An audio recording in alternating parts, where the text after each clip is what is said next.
दिल्ली के जिस केस ने देश को हिलाया, उसका कानपुर से कनेक्शन मिलने से हड़कंप। मेडिकल कॉलेज में स्टाफ भी रह गया दंग। आई बहुत बड़ी खबर। कानपुर के जीएसबीएम मेडिकल कॉलेज में रही शाहीन शाहिद तैनात, फिर अचानक हो गई थी गायब। आखिर क्या हुआ था उस वक्त, सब कुछ इस वीडियो में जानिए।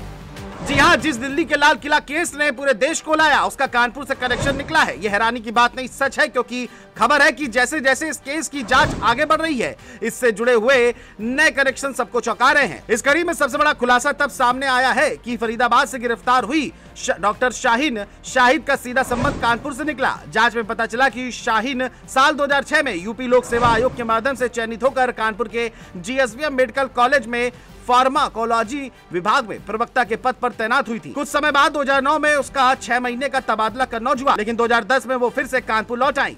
कॉलेज स्टाफ के मुताबिक शाहीन का व्यवहार शांत और सीमित दायरे में रहने वाला था, लेकिन 2013 में वो अचानक कॉलेज से गायब हो गई और कभी वापस नहीं लौटी। इस गायब होने के बाद ही अब ये केस दोबारा चर्चा में है।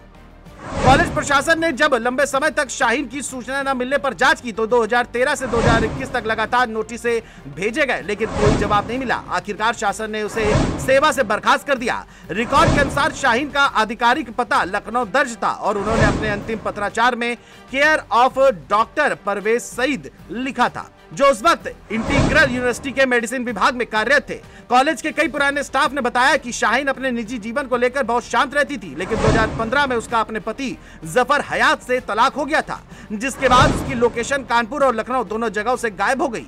अब जब उसका नाम दिल्ली केस में सामने आया है तो पूरा स्टाफ दंग रह गया है। कई लोग ये मानने को तैयार नहीं है कि वही महिला अब इतनी बड़ी जांच का हिस्सा बनी हुई है। आपको बता दें, फरीदाबाद में गिरफ्तारियों के बाद जो खुलासा हुआ, उसने सुरक्षा एजेंसियों को भी चौकन्ना कर दिया है। खबर है कि शाहीन पर आरोप है कि वो जैश ए मोहम्मद के महिला विंग जमात उल मोमिनात की भारत में संचालन प्रमुख थी और कथित रूप से महिलाओं को जोड़ने का काम करती थी।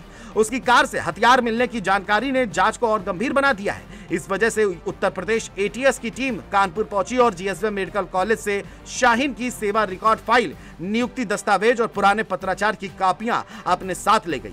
अधिकारियों ने कॉलेज स्टाफ से भी पूछताछ की। इस दौरान शाहीन के व्यवहार, संपर्क और गतिविधियों को लेकर कोई महत्वपूर्ण जानकारी मिल सके।